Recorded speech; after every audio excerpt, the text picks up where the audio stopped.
राना साहब, मैं आपसे ये सवाल इसलिए भी कर रही हूँ क्योंकि टेक्नोक्रेट्स की भी कुछ बात हो रही थी और ये कहा जा रहा था, खदशा जाहिर किया जा रहा था कि अगर कोई टेक्नोक्रेट आ जाता है, और कमर ज़मान कायरा साहब ने भी आज इंटरव्यू दिया, उन्होंने भी कहा कि जी हम चाहते हैं कि सियासतदान आए, हम नहीं चाहते कि टेक्नोक्रेट्स आए। मगर रज़ा बाकिर साहब का भी नाम आ रहा था कि वो भी निगरान वज़ीर आज़म बन सकते हैं। PMLN क्या चाहेगी?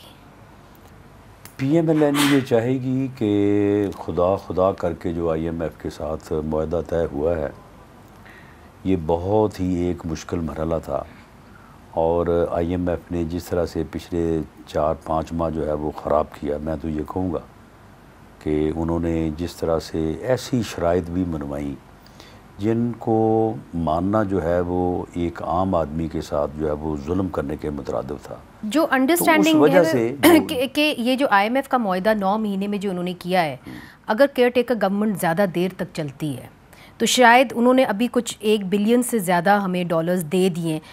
ये मुमकिन है कि अगर केयर टेकर गवर्नमेंट ज़्यादा चलती है तो वो जो दूसरा ट्रांश है वो रोक ले। ज़्यादा चल नहीं सकती, ये मुमकिन नहीं है।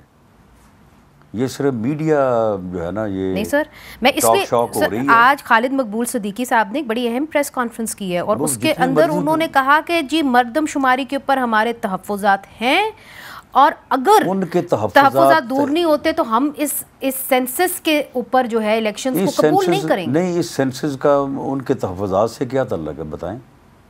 उनका ये कहना है कि जी आपने हमें गलत वोटर लिस्ट जो है, इलेक्शन वोटर लिस्ट पे होने हैं ना, पॉपुलेशन पे तो नहीं होने।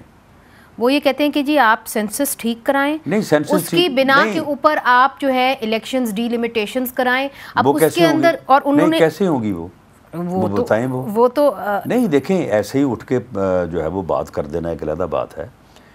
मामला ये है कि वोटर लिस्ट जो है उसके अपडेट होने में, अपडेट करने में पॉपुलेशन का तो कोई ताल्लुक नहीं है ना।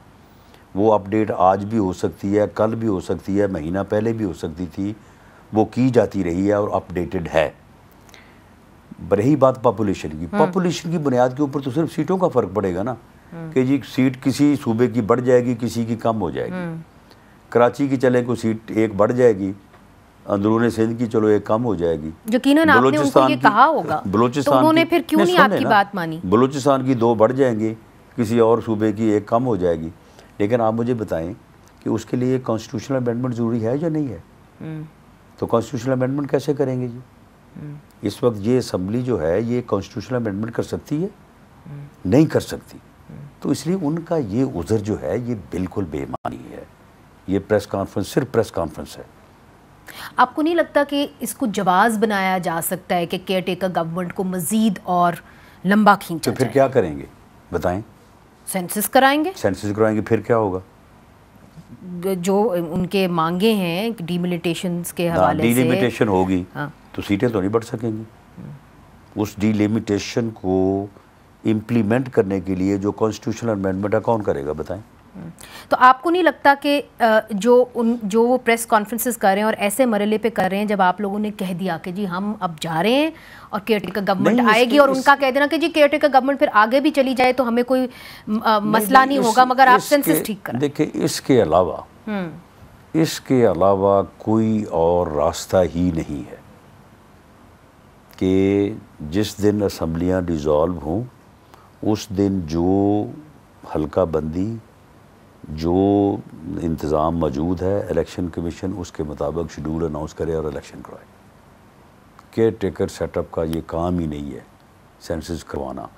आप मुझे बताएं कि ये सेंसस जो हुआ है उसके ऊपर जितनी लय दे है, उसमें जितनी गलतियाँ हैं, बलूचिस्तान में वो सेंसस जिस तरह से हुआ है वो एक्सेप्टेबल है किसी और को? मासवा किसी को भी नहीं है। जो सेंसस हुआ है उसके ऊपर आप लोगों के भी तो इतराज़ात हैं, PMLN के भी इतराज़ात हैं। तो जो कराची में हुआ है वो किसी को है काबिल कबूल? ये कहते हैं जी पहले वाला गलत था, बहुत सारे लोग कहते हैं जो अब हुआ है वो गलत है। तो इसलिए ये सेंसस जो है, इस सेंसस को किसी मॉडर्न टेक्निक के ज़रिए से ऐसे अंदाज में होना और करना होगा जिसके ऊपर सबका कंसेंसस हो।